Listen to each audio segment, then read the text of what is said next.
Extreme Energy Drink. Ganesh Prasad Ghimire रमाइलो लाग्छ यो चल्नुपर्छ त्यसको गौरव हो इतिहास हो यो चलेपछि अब हामी छोटो दूरीमा यात्रा गर्छौँ होइन अब काठमाडौँ निस्किँदा जाँदा त्यो चाहिँ धेरै राम्रो हुन्छ कस्तो सहज तपाईँलाई चाहिँ के सहज पुग्ला जस्तो अपेक्षा गर्नुभएको छ यो सुरुमा यो चल्दा छिटो छरितो हुन्छ अब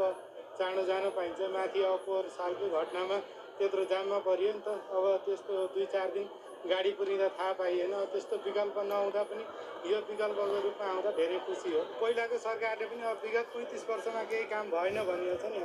भएको त छ तर भ्रष्टाचार बढी थियो काम कम देखिन्थ्यो भ्रष्टाचार बढी थियो भने अब अहिले त्यो रिजल्ट 3 महिनामा खोजेर पनि भएन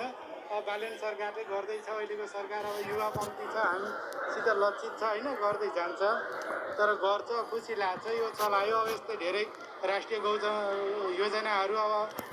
चरणमा छ नि त प्रयोगको चरणमा छन् अन्तिम चरणमा छन् यिनलाई अब चाँडोभन्दा चाँडो चलायो भने झन् राम्रो हुन्छ युवाहरूको भरोसा झन् राम्रो हुन्छ देशमै बस्ने वातावरण सिर्जना भयो भने अझ राम्रो हुन्छ एकचोटि यो सुरुङ मार्ग पूर्ण रूपमा यात्रा गर्ने रहर छ कमल अधिकारी एकदम